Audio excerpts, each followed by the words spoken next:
The gates and doors were barred, and all the windows fastened down.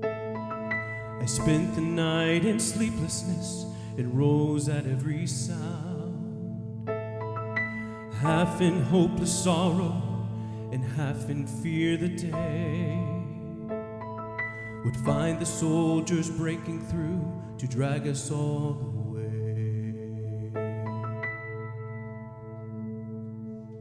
And just before the sunrise, I heard something at the wall.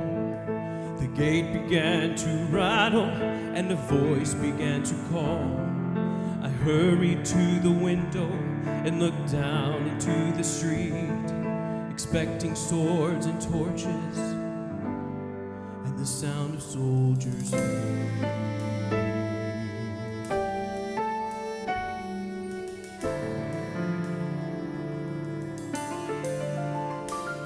But there was no one there but Mary, so I went down to let her in. John stood there beside me as she told me where she'd been. She said they moved him in the night and none of us knows where. The stone's been rolled away and now his body isn't there.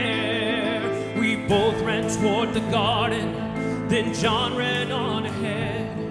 We found the stone and the empty tomb just the way that Mary said. But the winding sheet they wrapped him in was just an empty shell.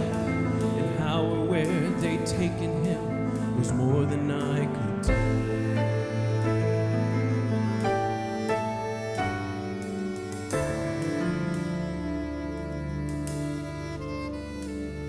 Well, something strange had happened there, but just what I didn't know.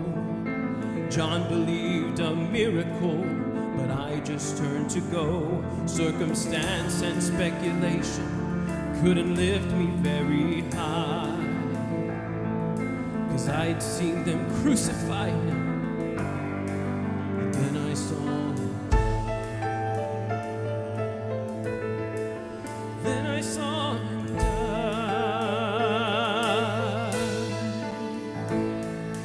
Back inside the house again, the guilt and anguish came. Everything I promised him just added to my shame.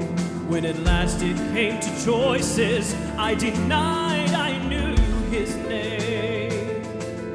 And even if he was alive, it wouldn't be the same.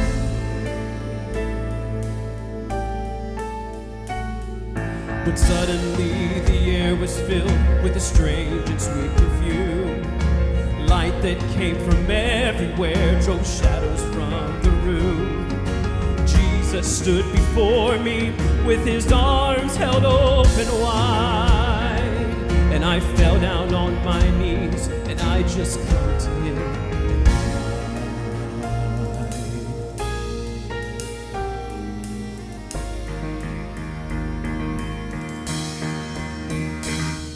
Then he raised me to my feet, and as I looked into his eyes, love was shining out from him like sunlight from the skies.